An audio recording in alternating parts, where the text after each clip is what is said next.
മഹാത്മാഗാന്ധി യൂണിവേഴ്സിറ്റിയുടെ ഒരു എക്സ്റ്റൻഷൻ പ്രോഗ്രാമാണ് university of the third age. Mahatma Gandhi university of the third ഏജിൻ്റെ മൂന്നാമത്തെ ഓണാഘോഷമാണ് ഇക്കഴിഞ്ഞ ഓഗസ്റ്റ് 10 ജവഹർ ബാലഭവനിൽ വെച്ച് അരങ്ങേറിയത്. ബട്ടർഫ്ലൈ ഫൗണ്ടേഷനാണ് ഇതിന് പിന്നിൽ പ്രവർത്തിക്കുന്നത്.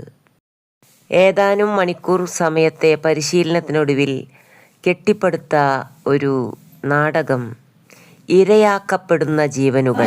നാം പഠിക്കുന്നതിനെ തുടർന്ന് നമുക്കുണ്ടാവുന്ന ശാരീരിക മാനസിക അസ്വസ്ഥതകൾ മൂലം നാം രോഗികളായി മാറുന്നു. ഹോസ്പിറ്റലിൽ ചെന്നെത്തുന്നവരുടെ അവയവങ്ങൾ അവരറിയാതെ തന്നെ നീക്കം ചെയ്യുന്ന അവയവ മാഫികളുടെ കടന്നുകയറ്റം നിയന്ത്രിക്കേണ്ടത് നമ്മുടെ തന്നെ ഉത്തരവാദിത്തമാണ്. അതിനാൽ വിഷരഹിത പച്ചക്കറികളും പഴവർഗ്ഗങ്ങളും കഴിയുന്നത്ര നമ്മുടെ വീടുകളിൽ നാം തന്നെ ഉൽപ്പാദിപ്പിച്ച് നാം ഉപയോഗിക്കാൻ ശ്രമിക്കണം എന്ന ഈ മെസ്സേജ് നൽകിക്കൊണ്ട് ശോഭന എൻ വേണുഗോപാൽ ടീമിന്റെ സ്കിറ്റ് ആരംഭിക്കുന്നു.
കുറച്ച് ദിവസം ഈ വഴികളിൽ ശ്രദ്ധയുണ്ട്.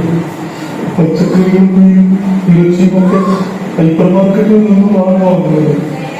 ഇതൊക്കെ കഴിച്ചുകൊണ്ടാണോ മകളുടെ വിവാഹാവശ്യങ്ങൾക്ക് കഴിച്ചോ പറഞ്ഞു എന്ന് വിളിക്കേണ്ടി വന്നു. ഇപ്പൊ ഈ ഇരിക്കുന്ന വീട് മാത്രം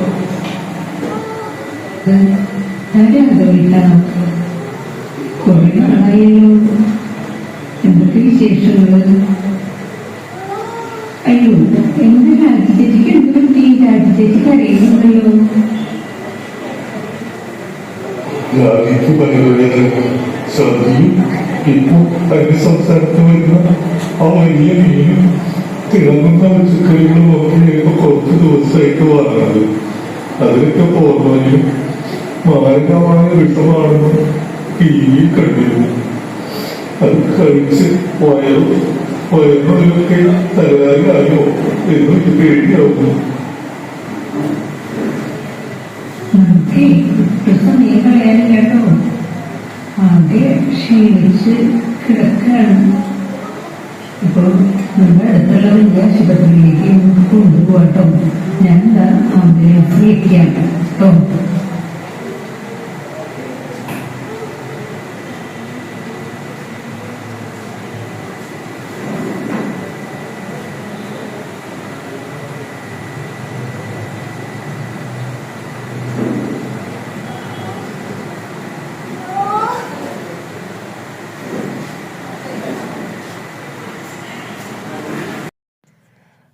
കർട്ടനോ സ്റ്റേജോ ഇല്ലാത്ത പെട്ടെന്ന് തന്നെ ഉണ്ടാക്കിയ ഈ സ്കിറ്റ് മുതിർന്ന പൗരന്മാരുടെ രണ്ടാം ബാല്യകാലം ഓർമ്മിക്കപ്പെടുന്നു.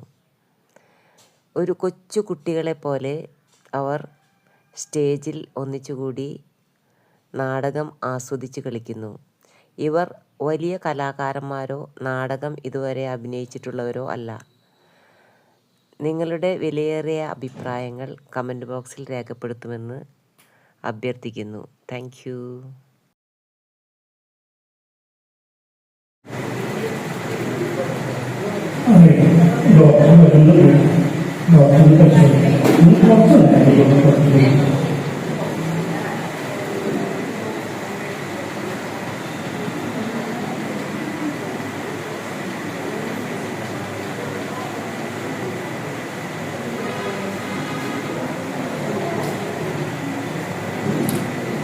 എക്സ്പ്ലോറേഷൻ ഏജന്റ് അല്ലേ?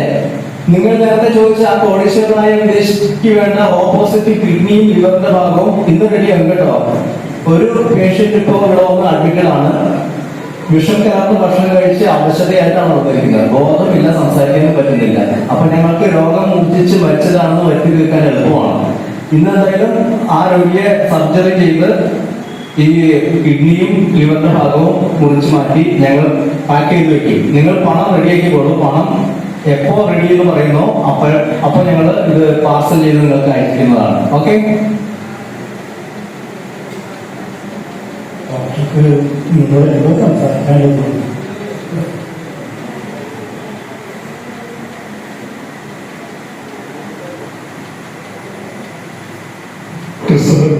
എന്റെ രാജ്യം എങ്ങനെയെങ്കിലും രക്ഷിച്ചു തന്നു. ഇല്ലെങ്കിൽ രാജി അധിക ദിവസം ജീവിച്ചിരിക്കില്ല.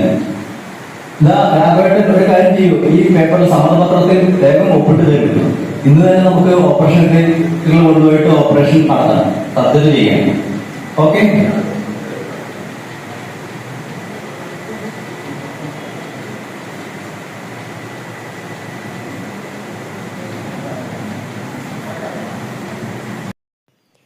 വിഷരഹിത പച്ചക്കറി എന്ന ഒരാശയം ലക്ഷ്യമാക്കിക്കൊണ്ട് ഈ സ്കിറ്റിനു വേണ്ടി നേതൃത്വം നൽകിയത് Koorkkancheri Mahatma Gandhi university of the third age നക്ഷത്രക്കൂട്ടം അംഗങ്ങളാണ്. തൽക്ഷണം വന്ന് സഹായിച്ച എല്ലാവർക്കും പ്രത്യേകം നന്ദി. അഭിനയിച്ച നടീനടന്മാർക്കും കൺഗ്രാജുലേഷൻസ്. Thank you. ഞങ്ങൾ പരമാവധി ശ്രമിച്ചു. പക്ഷെ രാജിയുടെ അവസ്ഥ അതീവ ഗുരുതരമാണ്. ഇതുവരെ ബോധം തെളിഞ്ഞിട്ടില്ല. വെന്റിലേറ്റർ സഹായത്തിലാണ് ഇപ്പോ ജീവിക്കുന്നത്. ഏത് നിമിഷവും മരണവും സംഭവിക്കാം. നിങ്ങൾ ഇവരെ എത്രയും പെട്ടെന്ന് വലിയ സൗകര്യങ്ങളുള്ള ഒരു ആശുപത്രിയിലേക്ക് മാറ്റുന്നതാണ് നല്ലത്. ഇതാണ് എനിക്ക് നിങ്ങളെ ഉപദേശിക്കാനുള്ളത്. ഞങ്ങൾക്ക് ഇനി ഒന്നും ചെയ്യാനില്ല. Very sorry. ചികിത്സ വേദമാക്കാം എന്ന് പറഞ്ഞിട്ട് ഇപ്പൊ കൈയൊഴിഞ്ഞു. സർജറി ഇപ്പോൾ രോഗി അവിടെ ക്ഷണിച്ചിരിക്കുകയാണെന്ന് എന്താ പ്രായനായെന്ന് പറഞ്ഞ പോലെയാണ് എന്താണ് അവസ്ഥ. ശരിക്കും സത്യം പറയും ഡോക്ടർ. നമുക്ക് ഇവിടെ മെഡിക്കൽ കോളേജിലേക്ക് കൊണ്ടുപോകും. മെഡിക്കൽ കോളേജ് ഹോസ്പിറ്റലിൽ എല്ലാ സൗകര്യങ്ങളും ഉണ്ടല്ലോ. ഇനി അത് മാത്രമേ നടക്കുള്ളൂ. ഭക്ഷ്യവിഷബാധയേറ്റ രോഗിയുടെ കിഡ്നി അടിച്ചുമാറ്റിയ ഡോക്ടർ രോഗിയെ വെന്റിലേറ്ററിലാക്കി. പക്ഷേ രോഗിയുടെ ബന്ധുക്കളുടെ പിടിവാശി മൂലം ഡോക്ടർക്ക് അവരെ തൃശ്ശൂർ മെഡിക്കൽ കോളേജിലേക്ക് വിട്ടുകൊടുക്കേണ്ടി വന്നു. വേറൊരു ആശുപത്രിയിൽ പ്രവേശിപ്പിച്ചപ്പോഴാണ് അവർ ഈ രോഗിയുടെ കിഡ്നി നഷ്ടപ്പെട്ട വിവരം തിരിച്ചറിയുന്നത്. ഈ സ്കിറ്റ് കാണുന്ന നമ്മളും സുരക്ഷിതമായ ഭക്ഷ്യവസ്തുക്കളുടെ ഉപയോഗം പ്രോത്സാഹിപ്പിക്കേണ്ടതാണ്. അതുപോലെ തന്നെ ആശുപത്രിയുടെ അഴിമതികൾ അവസാനിപ്പിക്കാനുള്ള നടപടികളും സ്വീകരിക്കേണ്ടതാണ്.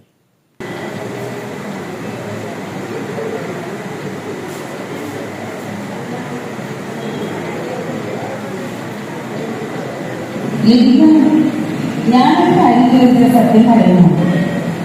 രാജിയുടെ മുന്നത്തെ സർജറി എന്തിനായിരുന്നു? ഏത് അവയവമാണ് രാജിയുടെ മാറ്റിവെച്ചത്?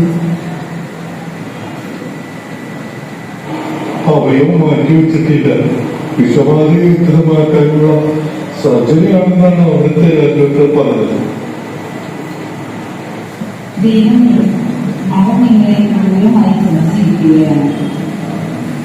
ഇപ്പോഴത്തെ റിപ്പോർട്ട് അനുസരിച്ച് രാജിയുടെ ശരീരത്തിൽ ഒരു കിഡ്നി ഇല്ല. ലിവറിന്റെ കുറച്ച് ഭാഗവും മുറിച്ച് മാറ്റിയിരിക്കുന്നു.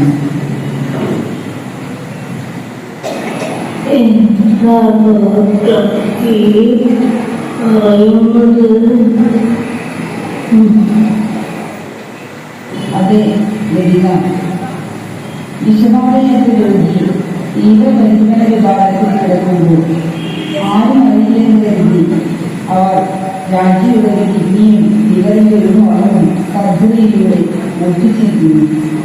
അതുകൊണ്ടാണ് രാജ്യയുടെ നില ഇത്രയും അത്യാസന്നമായത്. ഇതൊരു വൻ അവയവകലർന്ന അപ്പീലാണ്. പണത്തിനു വേണ്ടി മനുഷ്യനെ ജീവൻ കൊടുക്കുന്ന കൊലക്കാർ. പണത്തിന് വേണ്ടി മനുഷ്യൻ ജീവനോടെ കൊന്നേക്കാം. അത് വെറുതെ വിധമണിയും കേസ് കൊടുക്കണം.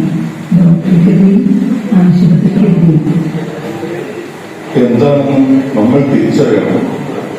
വിഷം കഴിച്ച് മരിക്കാൻ നമ്മൾ ഇനിയും തയ്യാറാകില്ല. എല്ലാവർക്കും അവരുടെ വീടുകളിൽ ഓരോരുത്തത്തോട്ടം ഉണ്ടാക്കണം. നെൽകൃഷി കൂട്ടായി ചെയ്യാൻ നോക്കണം. പൊള്ളാച്ചിയിൽ വളരേണ്ട വൈദ്യശാസ്ത്രം ഇന്ന് ചിലയിടങ്ങളിൽ പശ്ചാത്തലങ്ങളായി മാറുന്നു. വ്യാജ സർജറികളുടെ നടക്കുന്ന അവയുടെ മോഷണങ്ങൾക്കെതിരെ നമ്മൾ കണ്ണുപെടണം.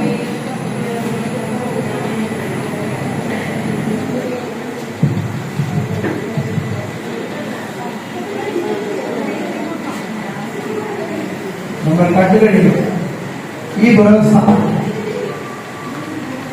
ഇപ്പോൾ നമ്മൾ അനുഭവിച്ചുകൊണ്ടിരിക്കുന്നു. ഈ അവസ്ഥകൾ കഴിഞ്ഞുപോയ ആൾക്കാരുണ്ട്. ഇനി വരാൻ പോകുന്ന ജനസമൂഹത്തിന് എന്തെല്ലാം പ്രശ്നങ്ങൾ നേരിടുമെന്ന് നമ്മളൊന്ന് ആലോചിച്ച് നമ്മുടെ ഭക്ഷണമാണ് ഈ പ്രശ്നങ്ങൾക്കെല്ലാം കാര്യം. ഒരു ഡോക്ടറെ ഹോസ്പിറ്റലിൽ കുറ്റം പറഞ്ഞിട്ട് കാര്യമില്ല. അവനവന്റെ ആരോഗ്യം അവനവന്റെ കയ്യിലാണ്. നമ്മൾ കഴിക്കുന്ന ഭക്ഷണത്തിൽ മായം കലർന്നിട്ടില്ലാന്ന് ഉറപ്പുവരുത്തണമെങ്കിൽ വേറെ മാർഗങ്ങളില്ല. നമ്മൾ സ്വന്തമായി കൃഷി ചെയ്യുക, സ്വന്തമായി ഉൽപ്പന്നങ്ങൾ ഉത്പാദിപ്പിച്ച് അത് പൂർണ്ണമായിട്ടും ശരീരത്തിന് ആരോഗ്യകരമാണ് എന്ന് ബോധ്യപ്പെട്ടത് മാത്രം കഴിക്കാൻ നമ്മൾ പ്രതിജ്ഞ എടുക്കുകയാണെങ്കിൽ ഈ വ്യവസ്ഥ നമ്മൾക്ക് ഇനി കാണേണ്ടി വരില്ല. ഇനി മുൻപോട്ടുള്ള ഓരോ നമ്മുടെ നിമിഷങ്ങളും നമ്മുടെ ആഹാരമാണ്, അത് മരുന്നാണ്. നമ്മുടെ ആഹാരം മരുന്നായിരിക്കണം.